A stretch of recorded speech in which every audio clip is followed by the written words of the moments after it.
¿Lo tenemos? Para quienes no tengan su Biblia, ahí está proyectado en la pantalla. Salmo 127. Vamos a dar lectura a la palabra de Dios. Si Jehová no edificare la casa, en vano trabajan los que la edifican. Si Jehová no edificare la ciudad, si Jehová no guardare la ciudad, en vano vela la guardia. Por demás es que os levantéis de madrugada y vayáis tarde a reposar, y que comáis pan de dolores, pues que a su amado dará Dios el sueño. He aquí, herencia de Jehová son los hijos, cosa de estima el fruto del vientre. Como saetas en mano del valiente, así son los hijos habidos en la juventud. Bienaventurado el hombre que llenó su aljaba de ellos, no será avergonzado cuando hablare con los enemigos en la puerta.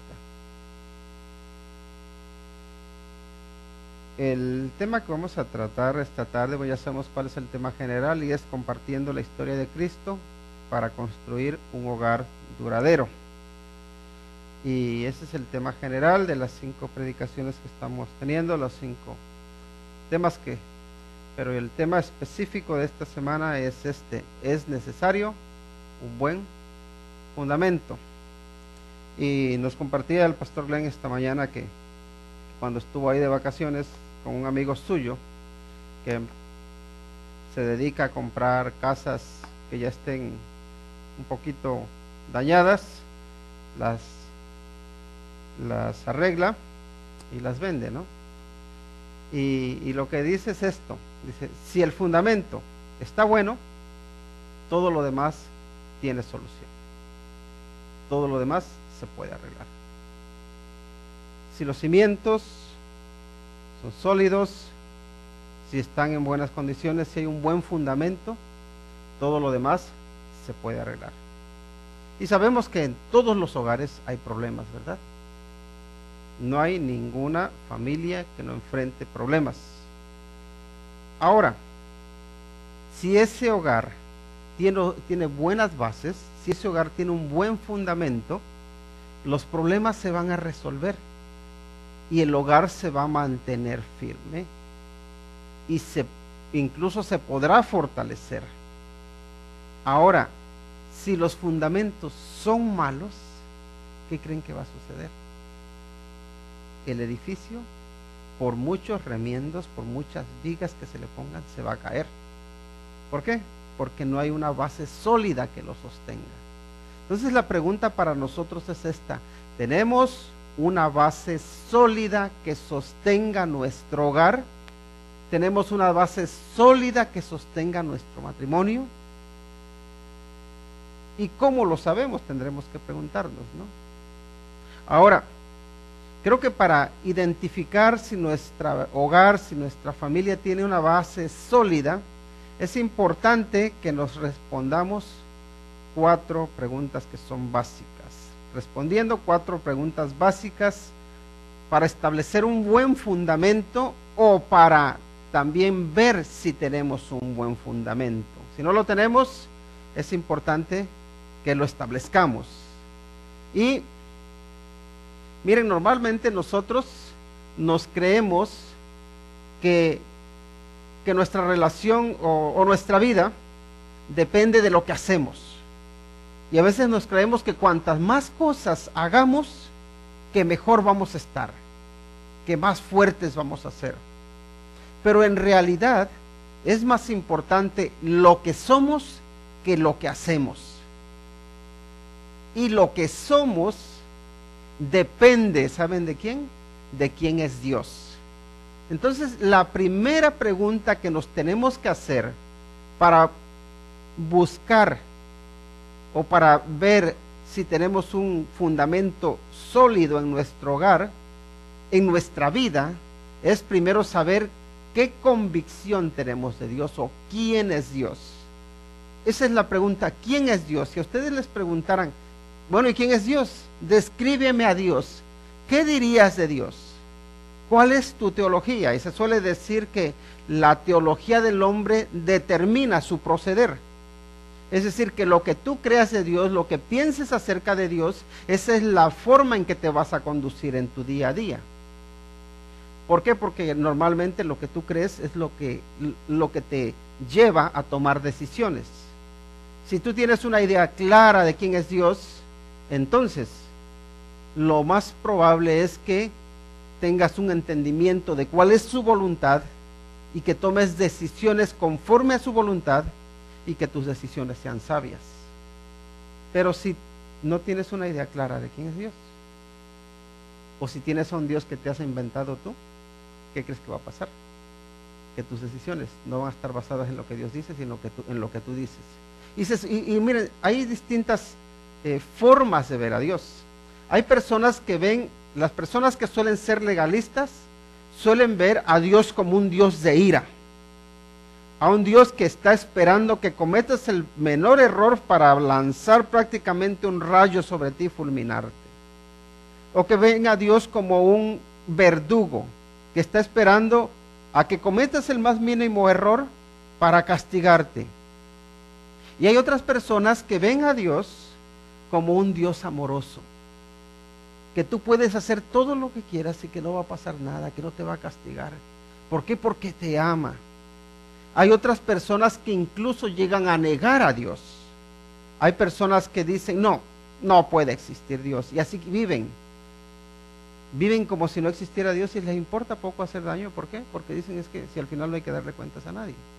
Pero en realidad, ¿saben qué? Dios es un Dios que sí, que aborrece el pecado, pero también es un Dios que ama al pecador, que nos ama a nosotros, que por un lado de ninguna manera permitirá que la injusticia pase impune, porque ¿qué clase de Dios sería aquel que no castiga la injusticia? Pero también Dios es un Dios que perdona, es un Dios que tiene misericordia, que por un lado dice, yo visito la maldad de los padres en los hijos hasta la 4ª generación, pero también dice que hace misericordia a millares. Entonces tenemos a un Dios que no es un Dios extremista, es un Dios equilibrado, un Dios centrado, un Dios razonable, porque Él nos da la razón. Pero Dios, ¿quién es Dios entonces? Y a veces se dice, un poco filosóficamente, que Dios es el ser más grande que tú puedas pensar, que tú puedas imaginar. Dios es mucho más grande de lo que nosotros podamos entender. ¿Por qué? Porque nuestro entendimiento está limitado, nuestro entendimiento es finito. Dios podemos decir que es el eterno yo soy. Dios habita en la eternidad. Él habita en el pasado, habita en el presente y habita en el futuro. Y fíjense la palabra que les estoy utilizando, habita. Porque para Él no existe el futuro, ni existe el pasado, para Él existe el presente. Por eso cuando se presenta a Moisés, ¿cómo se presenta? Cuando le dice que vaya a hablar a Faraón para que deje ir a su pueblo Israel. Le dice, bueno, y si me preguntan que quién me envió, ¿yo qué les digo?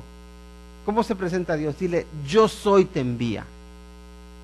No dice el que fue, no es el que va a ser, sino el que es. Dile que el que está siempre presente es el que te envía. Aquel que no es sorprendido por el tiempo, aquel que no está limitado por el tiempo, que no está limitado por el espacio, que está presente en todo lugar, el omnisciente, el omnipotente, el omnipresente, el soberano, el rey, el creador. Es Dios, dice. Dile que Él es el que te envía. Porque Dios es un Dios grande.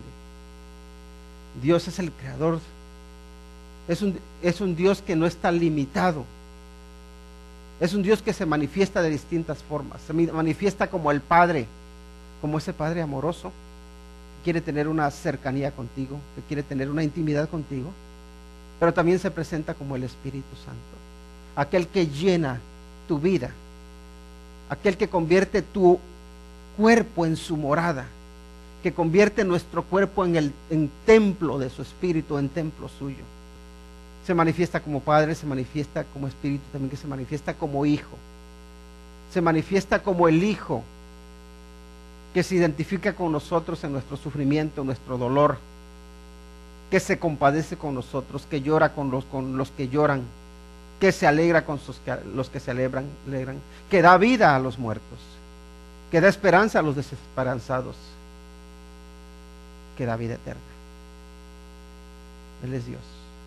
Él es el alfa, el omega, es el principio y el fin, es el primero y el último, el que es, el que era, el que ha de venir, el todopoderoso, Rey de reyes, Señor de señores. Es Dios presente, Dios aquí, el que nunca está ausente, el que nunca nos abandona, el que no se arrepiente, el que no comete errores, el que está en control. Es Dios. ¿Quién es tu Dios? ¿En qué clase de Dios crees? Lo que tú creas de Dios va a determinar mucho de lo que tú vas a hacer, de la clase de fundamentos que vas a tener. ¿Por qué? Porque saben que si tú tienes una idea clara de quién es Dios, de cómo se manifiesta Él, de cómo se revela, entonces tú vas a tener una idea del Dios verdadero. Porque ¿saben qué? Muchas personas se inventan a su Dios. Muchas personas, cuando no les gusta lo que dice la palabra de Dios acerca de Dios, la cambian. Pero es para su propio mal, para su propia perdición, como nos lo dice luego Pedro.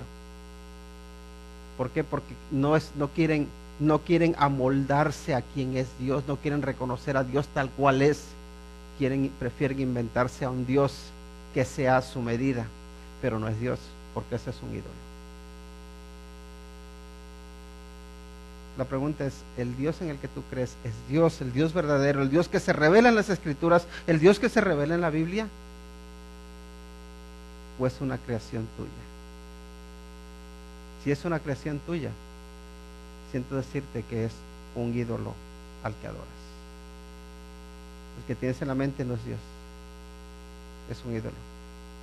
Pero Dios se manifiesta en su palabra. Por eso es importante estudiar su palabra y ver qué nos dice acerca de Dios.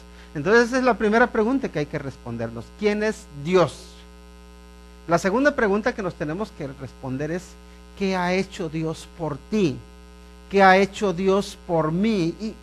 ¿Y qué ha hecho Dios por ti? Por nosotros.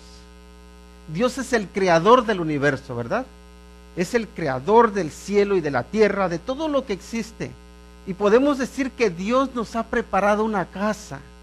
Dios nos ha preparado un mundo, ha creado un mundo en el cual podamos habitar. Y fíjense, todo lo que lo hizo perfecto, porque Dios puso el sol a la distancia que era necesaria para que pudiéramos nosotros tener la temperatura correcta o adecuada para poder vivir. Un poco más retirado no podía haber vida. Un poco más cercano tampoco podría haber vida. ¿Por qué? Porque habría bien demasiado frío o demasiado calor y no podríamos vivir. La luna, luego todos los componentes de la tierra para poder cultivar, el aire, el oxígeno, todo lo hizo Dios perfecto, de tal manera que pudiéramos tener vida. Y podemos decir que nos hizo un gran hogar, que es este mundo. Hizo el universo. Y luego no entendemos todas las leyes del universo, pero todas están de acuerdo, están bien diseñadas para que este mundo pueda tener existencia. ¿Qué ha hecho Dios por ti? Pues creó este mundo. Pero hizo más. Dios, en su manifestación de Hijo, vino a este mundo cuando vio que tú y que yo éramos pecadores que íbamos camino a la perdición. Pecadores que iban de camino a la destrucción.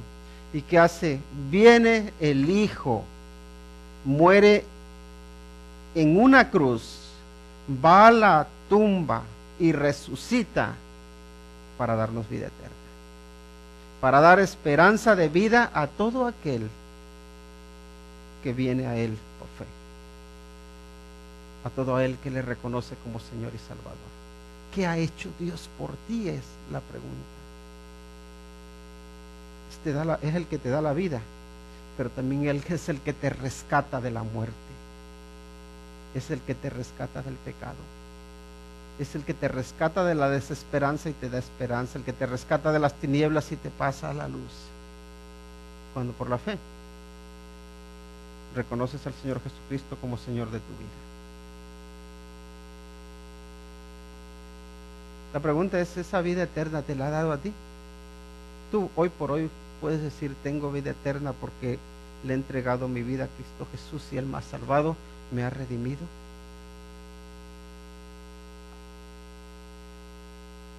Si lo ha hecho, entonces puedes preguntarte, ¿quién eres a la luz de lo que Dios ha hecho por ti? ¿Cuál es tu identidad? Y ahora estamos llegando, podemos decir, a lo que somos nosotros, porque muchas veces nosotros queremos ponernos en el centro del universo, ¿verdad? Muchas veces nosotros nos creemos que lo más importante en esta vida, ¿quién es? Yo. Y hacemos que la vida gire en torno a nuestros caprichos, a lo que nosotros queremos. Eso suele ser, esa es más o menos la conducta de los niños aproximadamente de 2 años. Un niño de 2 años, todo lo que existe es yo y lo que yo quiero. Y cuando le pides algo te va a decir que no. Y cuando te pide algo y no se lo das, va a llorar y te va a hacer rabietas y todo es yo. A los 2 años. Lo malo es que llegamos a los 30 y seguimos siendo igual que los niños de 2 años. Todo tiene que girar en torno al yo, al egoísmo, al que me sirvan a mí, a que lo más importante soy yo. Pero ¿saben qué? Nuestra existencia descansa o depende de la existencia de Dios. Nuestra existencia no es el centro, aunque nosotros nos creamos que somos el centro. ¿Por qué? Porque el centro es Dios. En Él descansa todo. Si nosotros fuéramos el centro, todo tendría que descansar sobre nosotros y no somos lo suficientemente fuertes para soportar. Por eso, cuando somos nosotros el centro, cuando nos llenamos de egoísmo, nos creemos que vamos a ser felices y es cuando más infelices somos. Porque no queremos servir, sino queremos que nos sirvan. Y en la búsqueda de ser felices, en la búsqueda de disfrutar de la vida, dejamos de disfrutarla, dejamos de ser felices. Porque más bienaventurado está en dar que en recibir. Porque hay más gozo en servir que en ser servido. Porque ese es el ejemplo que el Señor Jesucristo nos dio. Entonces, ¿quién eres tú a la luz de lo que Dios ha hecho por ti? Según la Biblia dice que eres creación de Dios. Eres especial para Dios. Si eres nacido de nuevo, eres también hijo de Dios. La muerte no tiene poder sobre tu alma y sobre tu espíritu. Y tiene poder sobre tu cuerpo solo hasta que Jesucristo venga y te resucite. ¿Quién eres? Eres un ser eterno que tiene eternidad. Eres ciudadano del cielo en Cristo. Eso es lo que eres a la luz de lo que Dios ha hecho por ti. Eres alguien especial. Eres, como dice, la niña de los ojos de Dios. Importante, muy importante. Pero ¿sabes qué? Muchas veces nosotros no nos damos cuenta de lo que somos porque estamos engañados. Y andamos buscando por un lado y por otro identidad. Queremos ser importantes, queremos que nos reconozcan. Y es porque nos hemos reconocido quiénes somos en Cristo. La pregunta es, ¿reconoces quién eres en Cristo? ¿Cuál es tu identidad? ¿Eres hijo de Dios? En Cristo estás seguro, en Cristo eres salvo, en Cristo eres amado. En Cristo incluso te puedo decir que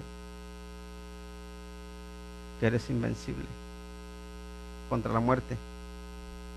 ¿Por qué? Porque Dios es el que tiene tu vida en sus manos. Y dice que nadie puede arrebatar de sus manos a una oveja suya. Mis ovejas oyen mi voz, dice el Señor Jesucristo. Y yo las conozco. Y me siguen, dice. y yo les doy vida eterna, y no perecerán jamás, dice, ni nadie las arrebatará de mi mano. Mi Padre que me las dio es mayor que todos, y nadie las puede arrebatar de la mano de mi Padre. Eso dice el Señor Jesucristo de sus ovejas. En Él hay seguridad. En Él hay seguridad. En Él hay confianza. Ahora, la otra pregunta es, ¿qué debo hacer? Sí, el Señor me da una identidad. El Señor ya ha hecho por mí lo que yo no podía hacer.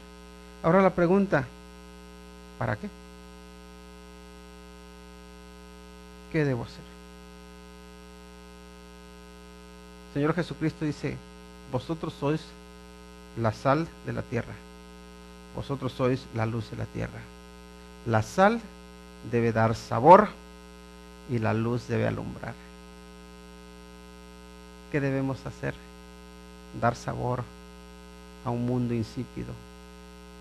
Dar luz a un mundo que está en las tinieblas de la desesperanza. ¿Y lo hacemos? Esa es la pregunta. ¿Lo hacemos? A veces, ¿saben qué? Parecemos más sombra que luz. Pero ahora vamos a llegar a ello. Una de las cosas que debemos hacer es, en el siguiente punto, permitir a Dios que tome el mando del hogar. Sabemos que nuestra confianza es muy importante, nuestra confianza en Dios. Y estábamos leyendo en el Salmo 127, y miren lo que dice. Dice el versículo 1, dice, si Jehová no edificare la casa, en vano trabajan los que la edifican. Sencillo, ¿no? Permitir a Dios que tome el mando del hogar significa que yo le voy a permitir a Él que sea quien edifique mi hogar. Permitir que Dios edifique mi hogar. Porque eso es lo que está diciendo, ¿no? Que si Jehová no edifica la casa, en vano trabajan los que la edifican. Todos nosotros nos encontramos, espero, en el proyecto de edificar una casa. Pero ¿saben qué? Muchas veces nosotros, en nuestro querer edificar una casa, nos olvidamos de Dios. Lo hacemos a un lado. Y a veces le decimos, Señor, espérate ahí un ratito sentado mientras yo hago las cosas. ¿Y qué implica confiar en Dios para que Él edifique la casa?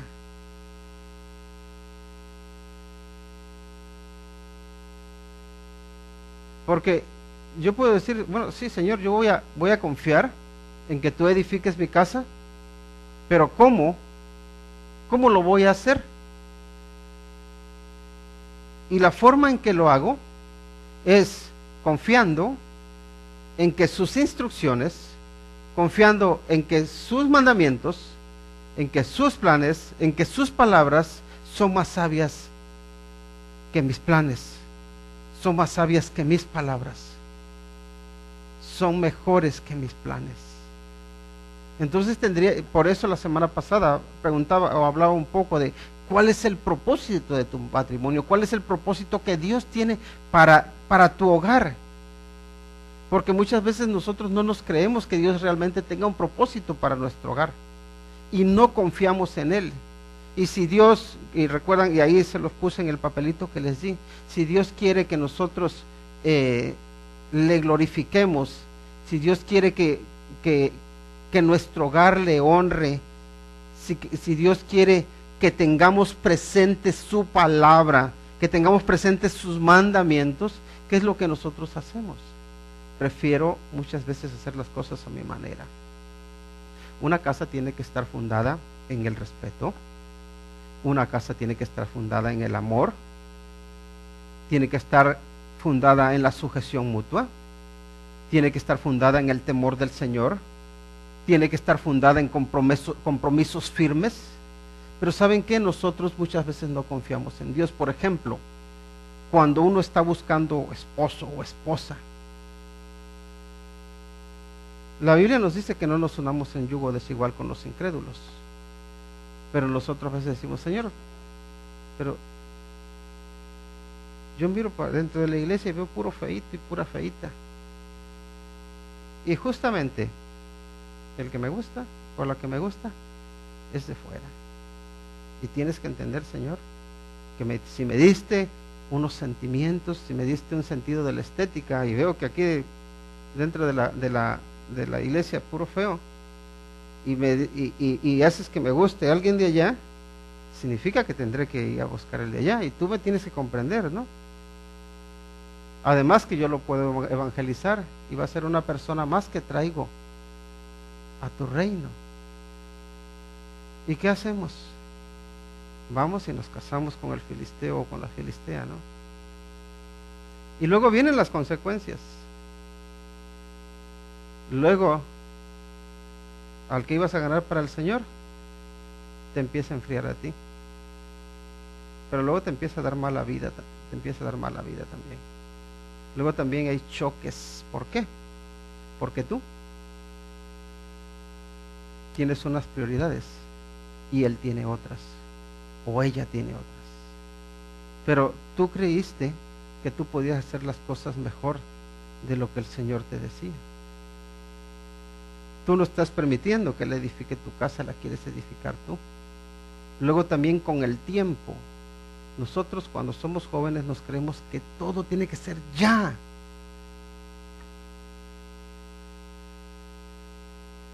Pero ¿saben qué?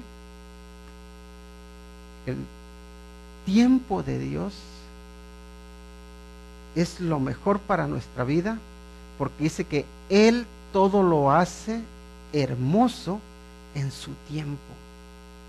En su tiempo, cuando tanto el chico como la chica están preparados para casarse, cuando está toda la familia apoyando, cuando hay una fe que respalda a los dos, cuando él teme al Señor, cuando ella teme al Señor, es una relación hermosa, que es de bendición,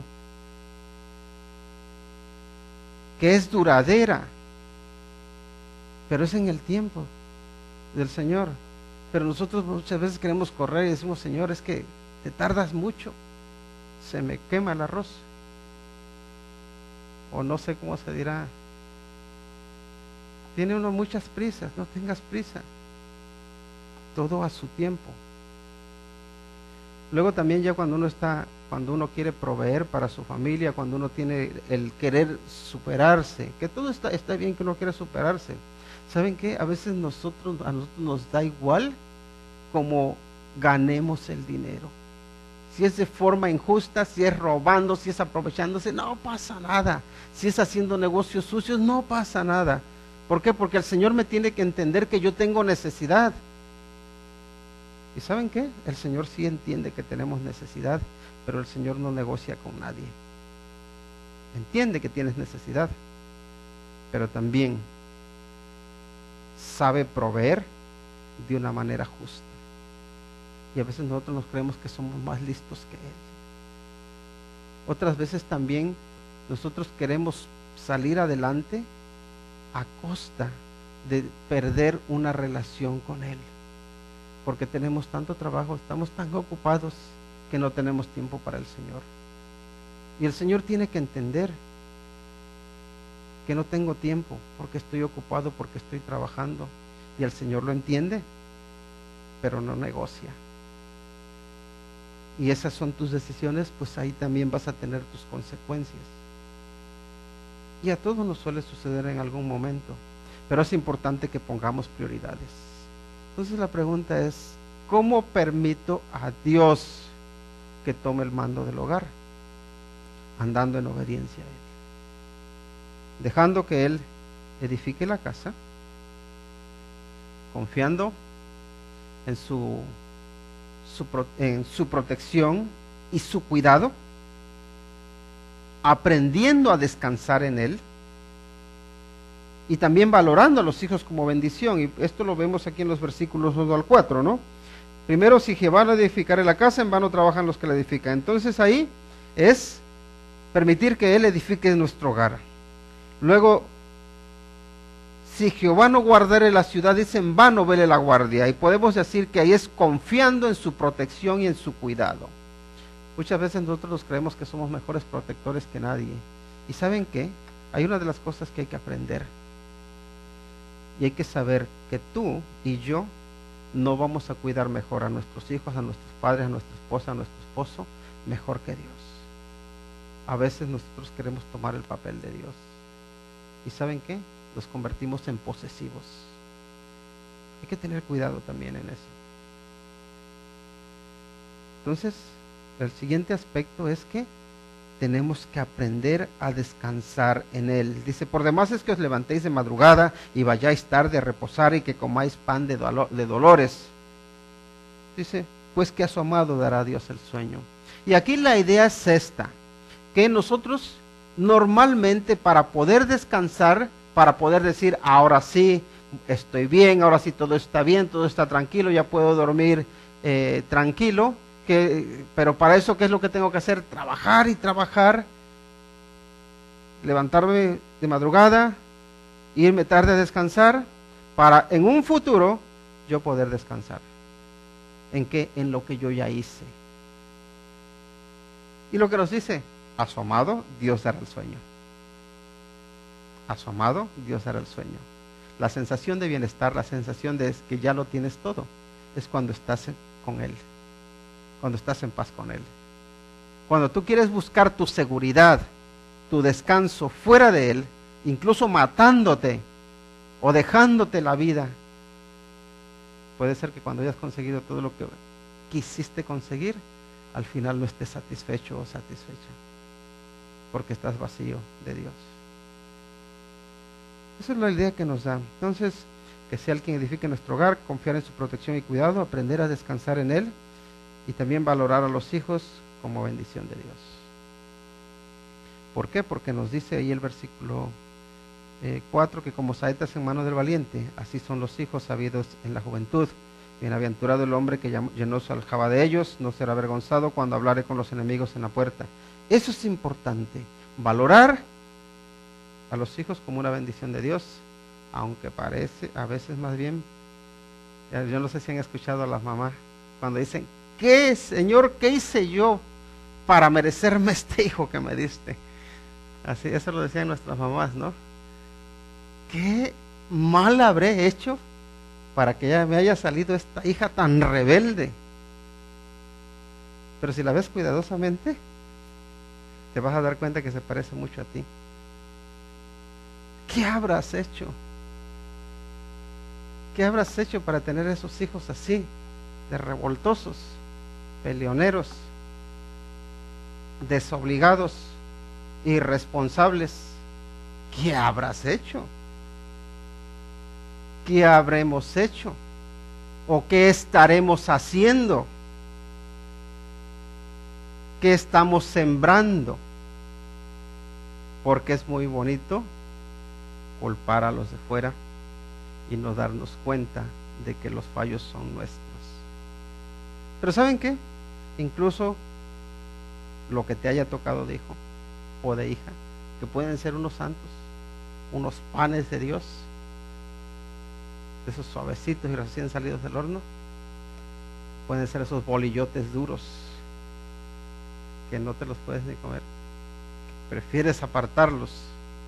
A veces tiene uno los hijos así y uno no los considera, a veces uno ya ni quiere que se vayan de la casa, pero ¿sabes qué? Son la bendición que Dios te dio, son la bendición que Dios te dio. ¿Y para qué? Por lo menos para corregir tu carácter, pero más que eso, para que también te puedas deleitar en sus logros, para que también te puedas contentar en ver cómo Dios es misericordioso, y también para castigarlos, porque a veces a veces estás frustrado y enojado y dices, pues tú me las vas a pagar. Pero no hagan eso, no hagan eso. Pero los hijos son una bendición de Dios. Bienaventurado el hombre que llenó su aljaba de ellos, dice. que es dichoso, que es bendecido. Y no hay que dejar esa forma de verlo. Y yo sé que llegan a una edad en que se hacen casi imposibles. Y los hijos también creen que los padres son imposibles. Y a veces lo que están deseando, a ver si ya cumplo 18, a ver si ya cumplo 21, no sé cuántos, para irme de la casa. Volverán. Cuando se den cuenta de lo que va la vida, van a decir con lo bien que estaba yo en la casa de mis padres. Pero no se te olvides que cuando se van y cuando regresan, siguen siendo una bendición de Dios. Son una bendición de Dios. 4 cosas que hay que tener en cuenta. Siguiente punto. Vivir en el temor del Señor. Miren, vamos a ver los versículos del 1 al 4 del 128. Dice: bienaventurado todo aquel que teme a Jehová, que anda en sus caminos. Cuando comieres el trabajo de tus manos, bienaventurado serás y te irá bien, dice. Tu mujer será como vid que lleva fruto a los lados de tu casa, tus hijos como plantas de olivo alrededor de tu mesa. Dice: he aquí que así será bendecido el hombre que teme a Jehová. Fíjense que empieza en el versículo 1 que bienaventurado todo aquel que teme a Jehová. Y el versículo 4 que es: así será bendecido todo el hombre que teme a Jehová. Entonces, un fundamento firme para una familia es que haya el temor de Dios en esa familia. Porque cuando hay el temor de Dios en toda la familia, no te tienes que preocupar por andar vigilando a todos. Porque cada uno es responsable de sí mismo, de sus decisiones. ¿Por qué? Porque teme al Señor. Porque tiene un fundamento sólido. Ahora la pregunta: ¿cuál es el temor al Señor?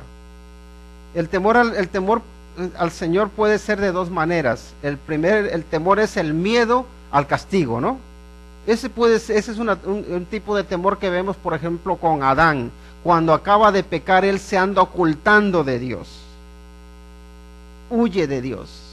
¿Por qué? Porque sabe que ha pecado. Pero ese es el temor a Dios que no deseo para nadie. Pero luego está el temor de Dios, que significa aborrecer el mal. Yo temo al Señor, ¿por qué? Porque yo me identifico con lo que Él aborrece. Y Él aborrece el mal y yo también lo aborrezco. Si en tu familia, todos los miembros de tu familia aborrecen el mal, tu familia está segura. ¿Por qué? Porque tu familia va a mantenerse unida. Porque tu familia va a estar unida luchando contra el mal. El problema es que a veces en nuestro hogar no estamos todos unidos luchando contra el mal. A veces estamos luchando los unos contra los otros. A veces estamos enfrentados y hay contiendas. ¿Por qué? Porque no estamos unidos. Porque no vemos el enemigo que nos viene a atacar de fuera, sino que nos hacemos enemigos unos de los otros. Y qué pena cuando pasa eso en un hogar. Pero por desgracia a veces pasa entre el marido y la esposa, que le dan el ejemplo a los hijos, para luego los hijos seguir con lo mismo. El temor del Señor. Eso es muy importante para darle solidez a un hogar. Y ya les digo, a veces entra el miedo al castigo, y Dios a veces lo utiliza para volvernos a sus caminos, pero lo ideal es que no sea ese temor, sino que sea ese aborrecimiento del mal, que también es temor de Jehová.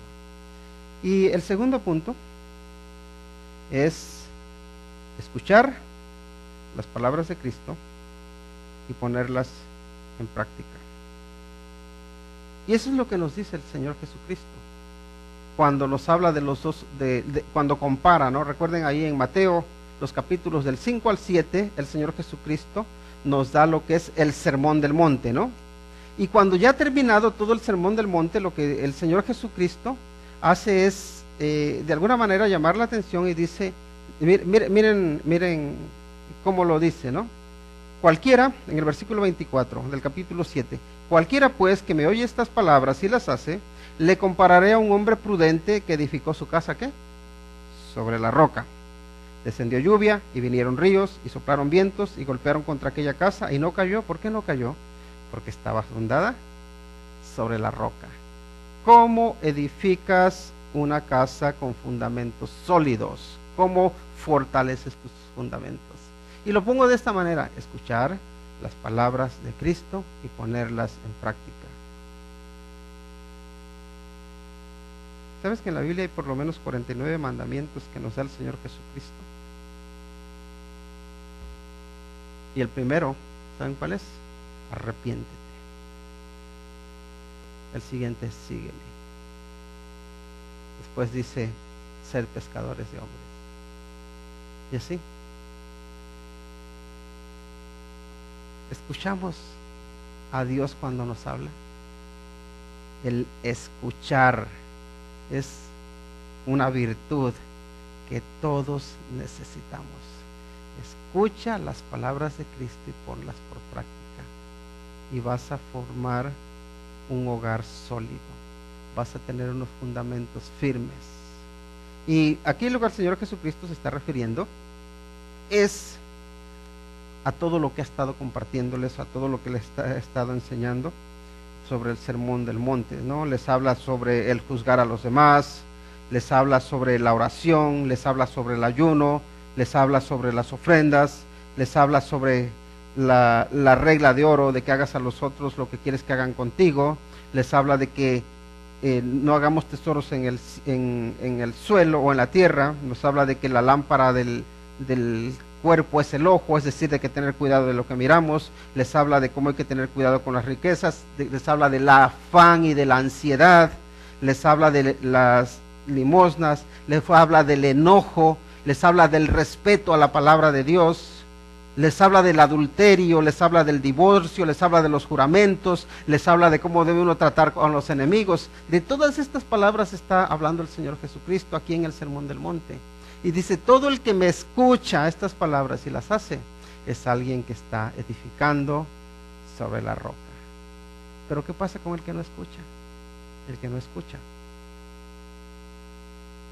está construyendo sobre la arena. Y cuando vengan los vientos, cuando vengan las tempestades, ¿qué va a pasar?